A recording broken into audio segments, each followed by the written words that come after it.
সচিবালয় অভিমুখে long March শুরু করেছেন চাকরিচ্যুত বিডিআর সদস্যরা। সেখানে আছেন সুলতান মাহমুদ আরিফ। আমরা যুক্ত হব তার সাথে। আরিফ, লং মার্চ কতদূর গেছে আর তাদের মূল দাবিগুলো জানাবেন।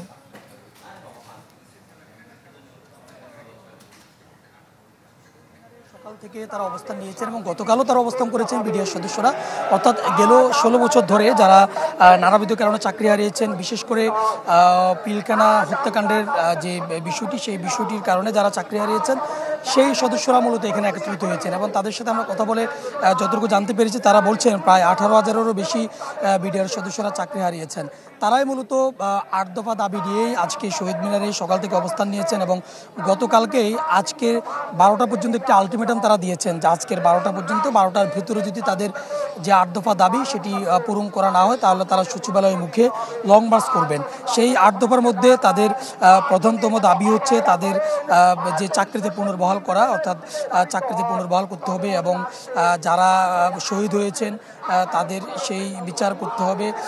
এরকম মোটামুটি তারা 8 দফা দাবিতে তারা মূলত সকাল থেকেই অবস্থান নিয়েছেন শহীদ মিনারের সামনে। এরপর কিছুক্ষণ আগেই তারা লং মার্চ নিয়ে সচিবালয়ের দিকে রওনা হলে শিক্ষা ভবনের সামনে পুলিশ তাদেরকে ব্যারিকেড দিয়ে আটকে দেয় এবং সেই ব্যারিকেড অতিক্রম করে তারা খুব সচিবালয়ের কাছাকাছি চলে আসে এবং আসার পরে শিক্ষা ভবনের পুরো সামনের যে সড়কটি, এই সড়কটি জুড়ে তারা এখানে অবস্থান নিয়েছেন এবং তাদের সংখ্যা দেখে বোঝা যায় যে তাদের সংখ্যা প্রায় 2,500 থেকে 3,000-এর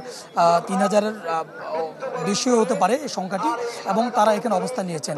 শুধু বিডিআর সদস্যরা নয়, সাবেক যারা চাকরিচ্যুত বিডিআর সদস্য নয়, তাদের পরিবারের অনেকেই কিন্তু এখানে একত্রিত হয়েছেন এবং তাদের পরিবার এবং তারা সহ এখানে এসে অবস্থান নিয়েছেন এবং বিডিআর সদস্যরা বলছেন যে যতক্ষণ পর্যন্ত না তারা যে দাবিগুলো উপস্থাপন করছেন যে 8 দফা দাবি, এই দাবিগুলো বাস্তবায়িত না হবে কিংবা কোনো আশ্বাস দেয়া না হবে ততক্ষণ পর্যন্ত তারা সড়ক ছাড়বেন না এবং তাদের যে আন্দোলন সেটি তারা চালিয়ে যাবেন।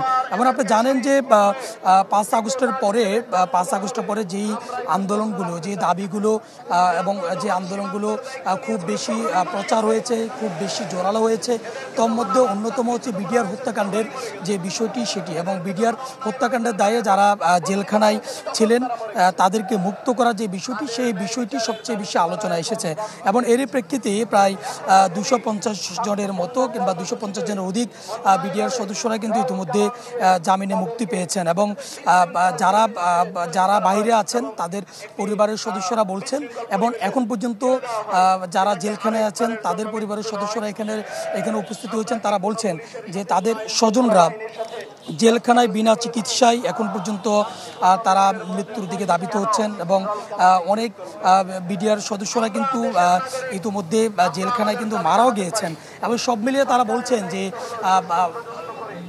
বিডিআর হত্যাকাণ্ডের দায়ে যারা এখন পর্যন্ত জেলে রয়েছেন এবং তাদেরকে অতি দ্রুত মুক্তি এবং যারা চাকরি হারিয়েছেন তাদেরকে চাকরিতে পুনর্বহাল করা। আরিফ, ধন্যবাদ আপনাকে। দর্শক, চাকরিচ্যুত বিডিআর সদস্যদের লং মার্চের খবর জানাচ্ছিলেন সহকর্মী সুলতান মাহমুদ আরিফ। ব্রেকফাস্ট, টিফিন কিংবা স্ন্যাক টাইমে মজাদার আয়োজন মানে অল টাইম ব্রেড।